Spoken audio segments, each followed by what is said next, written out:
Shalom, selamat malam, saudara-saudara yang dikasihi Tuhan Yesus Kristus. Selamat berjumpa dalam renungan pada malam hari ini, doa dan harapan saya. Saudara semua ada dalam keadaan yang baik, sehat, penuh sukacita, dan berlimpah berkat Tuhan. Sebelum kita mendengarkan renungan firman Tuhan, mari sama-sama kita berdoa. Bapa kami yang di sorga, Bapa dalam nama Tuhan Yesus Kristus, Bapa yang baik, Tuhan yang selalu mengasihi dan peduli kepada kami bersyukur untuk berkat kemurahan Tuhan. Penyertaan-Mu dari pagi hingga malam hari ini, oleh karena pertolongan Tuhan, karena tuntunan dan hikmat-Mu saja, maka kami dapat melakukan segala tugas aktivitas kami. Pada saat ini kami mau mendengarkan sabda firman-Mu, urapi kami Tuhan, agar kami mengerti dan taat melakukan kehendak-Mu. Dalam nama Tuhan Yesus, kami berdoa. Haleluya, amin. Sahabat suara kasih, ayat pembacaan Alkitab kita hari ini terambil dari Yakobus 4 ayat yang ke-1 sampai 10. Yakobus 4 ayat 1 sampai 10. Dari manakah datangnya sengketa dan pertengkaran di antara kamu?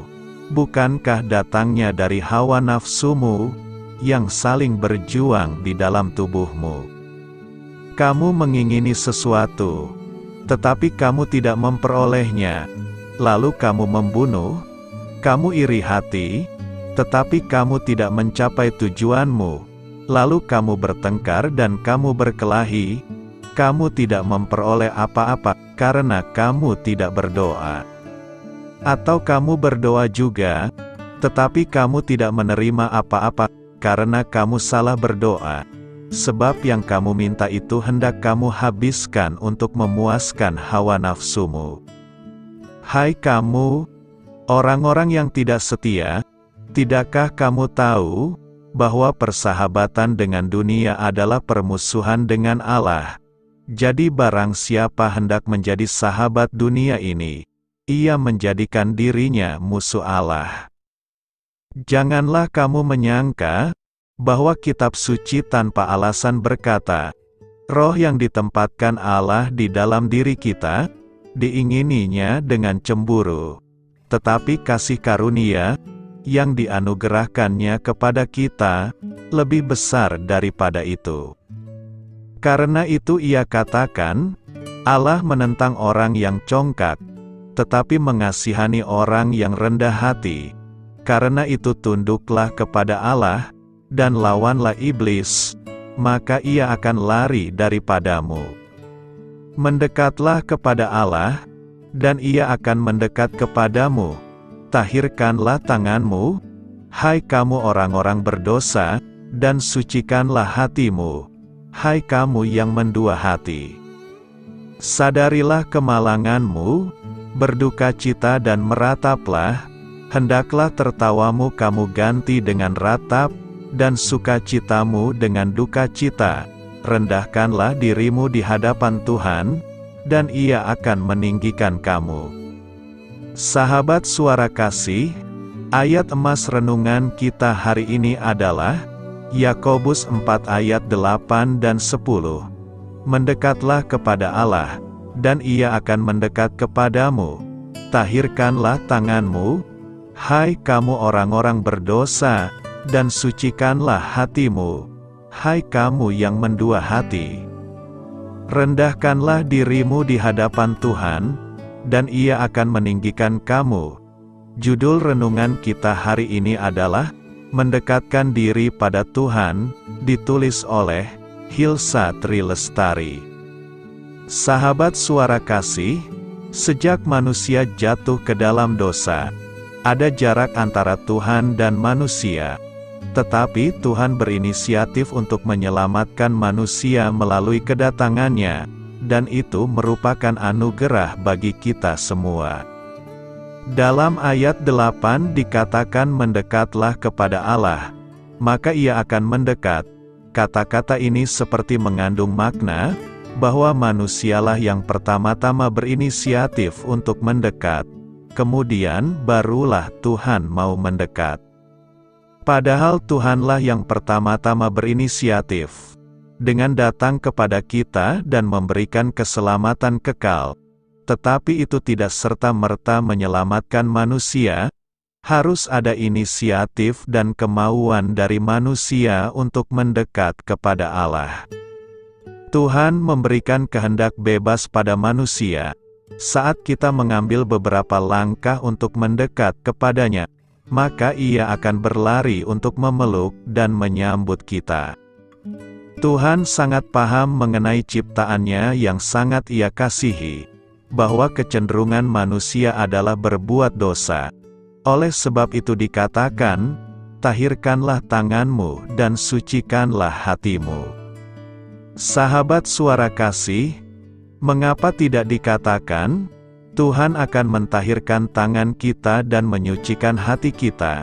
Sama seperti konsep tersebut, setelah kita menerima keselamatan, harus ada tindakan nyata yang keluar dari kehendak kita, untuk melakukan apa yang menjadi kehendaknya. Itulah bentuk perbuatan iman kita, yang menyatakan hati kita hanya untuk Tuhan. Marilah kita renungkan, mari kita bersama-sama, untuk selalu mendekatkan diri kepadanya, dan jangan kita mendua hati dan menyakiti hati Tuhan. Amin. Tuhan Yesus memberkati. Saudara yang terkasih, demikianlah renungan kita pada malam hari ini. Semoga menjadi berkat dan kebaikan bagi kita semuanya. Dan untuk menutup renungan kita pada malam hari ini, marilah kita berdoa. Bapa kami yang di sorga, Bapa, di dalam nama Tuhan Yesus Kristus, kami bersyukur Bapa, karena Engkau memberikan begitu banyak berkat di dalam hidup kami. Ajarlah kami Bapa, untuk selalu mengucap syukur kepadamu setiap hari. Terima kasih juga Bapa, untuk pertolongan, penyertaan, dan juga atas berkat-Mu. Kami berbahagia dan bersyukur Bapa, atas kebaikan Tuhan di dalam hidup kami. Terima kasih untuk penyertaan-Mu Bapa, di sepanjang hari yang telah kami lewati. Hingga pada malam hari ini, kami boleh bersyukur lagi di hadapan-Mu Bapa, melalui doa dan renungan malam hari ini. Terima kasih untuk firman-Mu pada hari ini Tuhan. Kami mau belajar dan terus belajar tentang firman-Mu. Firman-Mu yang menguatkan dan meneguhkan iman percaya kami. Firman-Mu yang mengubahkan kehidupan kami. Kami mau melakukan firman-Mu Bapa, di sepanjang kehidupan kami, agar kami menjadi kuat, berjalan bersama dengan Engkau. Terima kasih Bapa, untuk nafas kehidupan yang masih Engkau berikan. Kami mau pakai kehidupan kami, untuk hormat dan kemuliaan nama-Mu. Kiranya Engkau selalu memberkati hidup kami, keluarga kami, sanak saudara kami, daerah tempat tinggal kami, bangsa dan negara kami, pemerintah-pemerintah kami. Biarlah semuanya dalam perlindungan-Mu Bapa, dan jadilah sesuai kehendak-Mu yang terbaik, di dalam hidup kami. Bapa, hamba berdoa untuk saudara-saudara kami, yang sudah mendengarkan renungan pada malam hari ini. Biarlah yang saat ini sedang mengalami sakit penyakit, pergumulan masalah, kebutuhan ekonomi, kiranya Engkau jamah, sembuhkan dan pulihkan kehidupan mereka. Berkati perekonomian mereka, serta berikan jalan keluar di setiap masalah kehidupan yang sedang mereka hadapi. Ajarlah kami juga Bapa, untuk selalu berharap dan percaya kepada Tuhan Yesus. Pada malam hari ini Bapa, kami akan beristirahat dalam tidur kami. Kiranya Engkau sertai dan lindungi kami di sepanjang malam ini, sehingga kami boleh bangun besok pagi dengan tubuh yang sehat, kuat, serta diberkati Tuhan. Terima kasih Bapa. Inilah yang menjadi doa dan permohonan kami. Dalam nama Tuhan Yesus, kami berdoa. Amin.